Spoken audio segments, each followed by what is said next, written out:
obviously this is the problem of being in opposition. Right. Because actually we've led the way on things for trying to sort out the economy. You know, we were the ones who were talking about last September about a £50 billion loan guarantee scheme, which the government said absolute rubbish, we're not going to do that. Then brought in their own watered down version, which isn't going to achieve anything.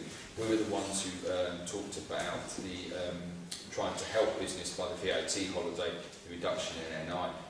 Were the ones who have been constantly pushing to make sure we get the flow of capital going back to business. In fact, all of the measures which the government have said they're going to implement in some way have come off the Conservative front bench. And in fact, at the pre-budget report when David Cameron stood up, every policy which was launched, he was able to put a date against it when he made a speech on that issue. That is the problem of being in opposition, is that people don't really hear you.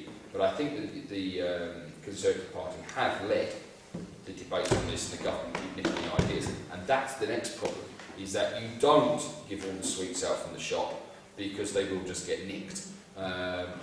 We have plenty of policies, I've been told, lined up, ready to come out once the election is launched. And I do believe that. And at conferences, certain policies have been put out, some of the more headline-grabbing ones, such as the inheritance tax one, which came out, and now, of late, we've talked about, I mean, a prime example in 2009 of a policy we've gone our way on is the income tax for pensioners.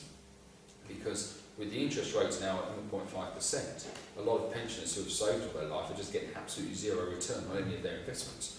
And that's why we've talked about raising the threshold to £2,000 and removing income tax for any basic rate income tax payer who is a pensioner.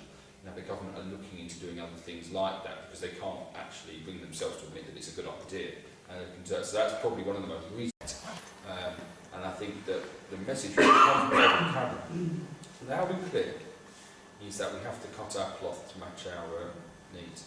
And quite simply, that means some tough decisions. And he's not hiding away from that. There are there are going to be tough decisions, and then that does mean reductions in public spending. That does mean no immediate tax cuts, and it has to be led by government. But equally, he says it starts at home, which is why he's removing the final salary pension scheme. MPs when they start, something which, you know, great. I've put all this work in, spent all this money, and I'm going to get a pension. There is going to be the reform of MPs' expenses. There was proposals which we tabled to reform MPs' expenses.